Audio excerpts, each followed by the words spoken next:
The funeral ended just before noon, yet something refused to make sense.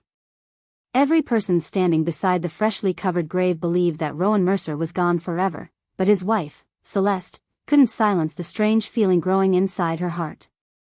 3 days earlier, the authorities had identified a burned body through a wedding ring and a wallet found inside a wrecked vehicle, and everyone accepted the heartbreaking conclusion. Everyone except Celeste. Even while tears streamed down her face under the bright afternoon sun, she couldn't explain why her husband's final goodbye felt strangely incomplete, as if the man she had loved for 12 years was still somewhere out there breathing beneath the same daylight sky. Before we continue this emotional journey, please take a moment to like this video, leave a comment, share it with someone who believes in hope and second chances, and subscribe to our channel if stories about love, forgiveness, and resilience touch your heart. Your support helps our community continue bringing meaningful stories that remind us never to lose faith in humanity. Celeste had always believed that love was built on honesty, and Rowan had spent years proving himself to be exactly the kind of husband every woman dreamed of. He remembered anniversaries without reminders, never forgot her favorite flowers, laughed at her terrible jokes, and encouraged her to pursue every impossible dream she whispered over breakfast. Their home in the quiet coastal town was far from luxurious, but it overflowed with warmth. Every afternoon sunlight spilling through the kitchen windows seemed to wrap around them like a silent promise that no matter how difficult life became, they would face it together. Friends often admired them because they looked like the rare couple who had survived life's disappointments without allowing bitterness to settle into their marriage. Then life slowly changed in ways that neither of them expected. Rowan's construction business began losing contracts. Projects were cancelled without warning, investors disappeared, and bills arrived faster than payments. Celeste noticed the growing stack of unopened envelopes on his desk, but every time she asked if everything was all right, he smiled gently and assured her that stressful seasons never lasted forever. She trusted him because trust had always been the strongest part of their marriage. She never imagined that love could hide fear so perfectly. As the weeks passed, Rowan became quieter. His smile looked rehearsed instead of effortless. He spent longer hours away from home, claiming he was meeting clients or searching for new opportunities. Sometimes he returned with hopeful news that never seemed to become reality. Celeste wanted to believe him, yet an invisible distance had quietly settled between them. It wasn't the distance created by arguments or resentment. It was the painful distance created when one person carried a burden too heavy to share. One bright afternoon, Rowan surprised Celeste with an unexpected picnic at the botanical gardens where they had shared their first date years before. They laughed while feeding ducks, walked slowly beneath colorful trees, and took photographs that looked almost identical to the ones from their younger years. Rowan held her hand longer than usual and watched her with eyes filled with a sadness she couldn't understand. Before they drove home, he handed her a small envelope and told her to keep it somewhere safe because one day it might become important. She laughed and teased him for acting mysterious, slipping the envelope into her purse without opening it. She had no idea that it would become the most painful reminder of the life they were about to lose. 2 days later everything shattered. The police arrived shortly after lunch. Their expressions revealed the tragedy before a single word escaped their mouths. A vehicle registered to Rowan had crashed on a remote highway before catching fire. The intense blaze had left almost nothing recognizable. The investigators explained that identification came from personal belongings recovered at the scene. There was little hope of mistake. Rowan Mercer was presumed dead. Celeste felt as though the world had suddenly stopped moving. She remembered staring at the family photographs hanging in the hallway while strangers spoke gently around her. Their voices faded into meaningless echoes. She kept expecting Rowan to unlock the front door and apologize for frightening everyone. Instead, neighbors arrived carrying food, relatives filled the living room with condolences, and flowers covered nearly every table in the house. Reality settled over her like an unbearable weight. The funeral was held beneath brilliant blue skies. Friends shared memories of Rowan's kindness, generosity, and determination.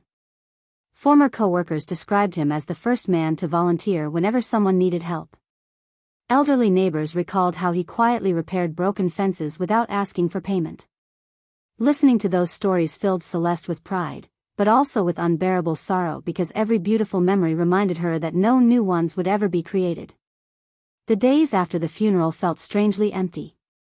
Mornings became the hardest because sunlight still poured through the kitchen windows exactly as it always had, yet Rowan's coffee mug remained untouched beside the sink. Celeste wandered through the silent house, unable to convince herself that the cheerful laughter which once echoed inside those walls had vanished forever. Grief became part of every ordinary routine. A week later she finally remembered the envelope Rowan had given her during their picnic. Her hands trembled as she carefully unfolded the single sheet of paper inside. Instead of a farewell letter, she found only a handwritten sentence. If everything you believe suddenly falls apart, don't stop searching for the truth.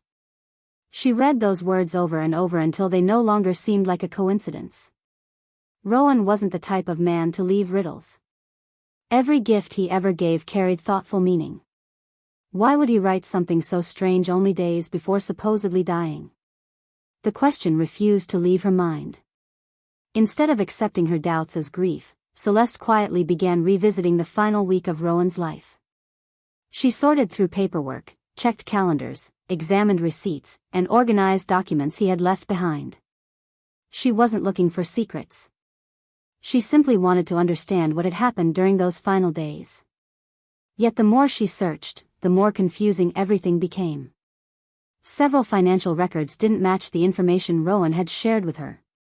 Certain payments had been withdrawn in cash. A storage unit appeared on a monthly statement despite Rowan never mentioning renting one. Even stranger, his passport was missing. At first she convinced herself it had probably burned inside the vehicle, but investigators had specifically returned several personal belongings recovered from the accident. The passport wasn't among them. Determined to find answers, Celeste visited the storage facility one sunny afternoon carrying the rental documents she had discovered. The manager confirmed that Rowan had indeed rented the unit for almost 6 months. After verifying her identity, he unlocked the door and quietly stepped away. The small room contained only a folding table, 2 sealed boxes, an old bicycle, and a weathered leather backpack. Nothing appeared suspicious until Celeste opened the first box. Inside were neatly organized family photographs she had never seen before. They weren't Rowan's childhood pictures. They showed unfamiliar people smiling together at birthday parties, beaches, parks, and graduation ceremonies. Every photograph featured the same silver-haired elderly woman embracing a little girl with bright red hair. Confused, Celeste searched the second box. It contained medical records, legal paperwork, newspaper clippings, and dozens of letters tied together with faded blue ribbon. One newspaper article immediately caught her attention. The headline described a deadly factory explosion that had happened nearly 25 years earlier. Among the victims listed was a man whose surname matched Rowan's original family name before he had legally changed it as a teenager after being adopted by relatives. Her heartbeat quickened. She carefully unfolded one of the letters. It wasn't addressed to Rowan. Instead, it had been written by the elderly woman from the photographs. The first few lines revealed something Rowan had never shared with anyone. The factory explosion had destroyed far more than a building. It had uncovered a corporate cover-up involving dangerous safety violations, and several families had spent decades fighting powerful people who wanted the truth buried forever. Suddenly, the mysterious sentence inside Rowan's envelope echoed louder than ever in Celeste's mind. If everything you believe suddenly falls apart, don't stop searching for the truth. As she reached for the final document hidden beneath the stack of letters, a folded map slipped onto the floor. One location had been circled repeatedly in dark blue ink, and beside it Rowan had written just 4 chilling words that stole the breath from her lungs. If I'm gone, go here. The words blurred through Celeste's tears as she stared at the handwritten note for what felt like an eternity. The map pointed to a small lakeside town nearly 4 hours away, a place she had never heard Rowan mention during their 12 years together. Every instinct warned her that following the map could reopen wounds that would never heal, yet another part of her knew she would never find peace unless she uncovered the truth. Early the next morning, under a clear blue sky, she packed a small bag, locked the front door, and began the drive, carrying nothing except the map, the mysterious letters, and a heart weighed down by grief, hope, and fear. The closer she came to the tiny town, the more she noticed faded buildings that seemed frozen in time.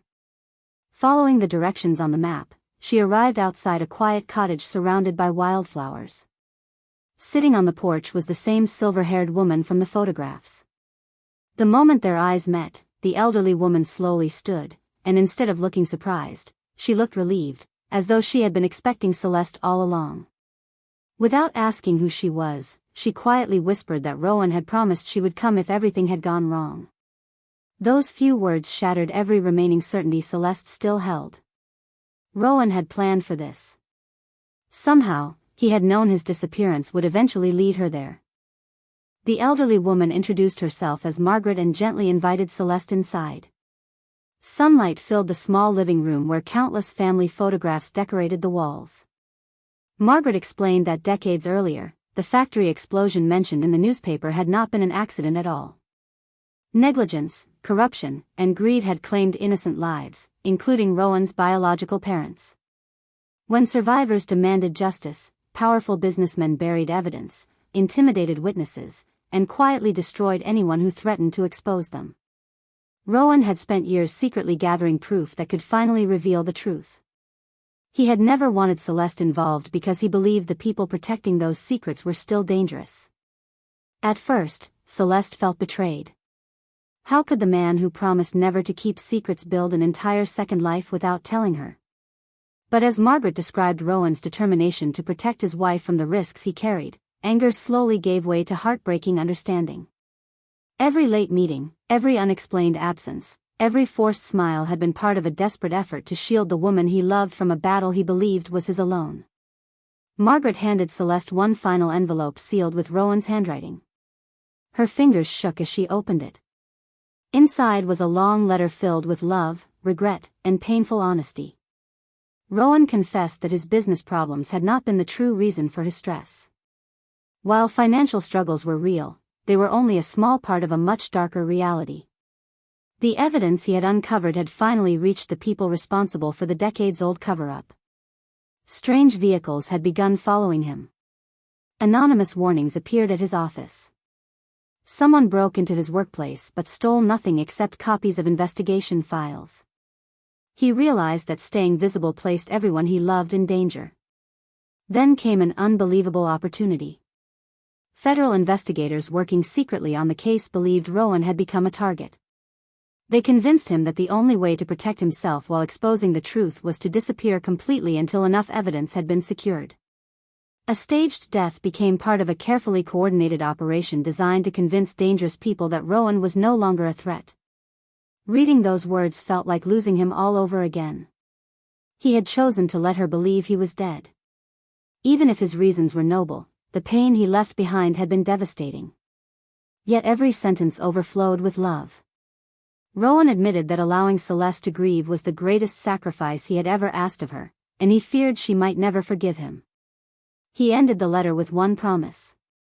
If justice finally prevailed, he would come home. If it failed, she should remember that every decision had been made because loving her mattered more than protecting himself. Weeks passed as Celeste struggled between heartbreak and hope.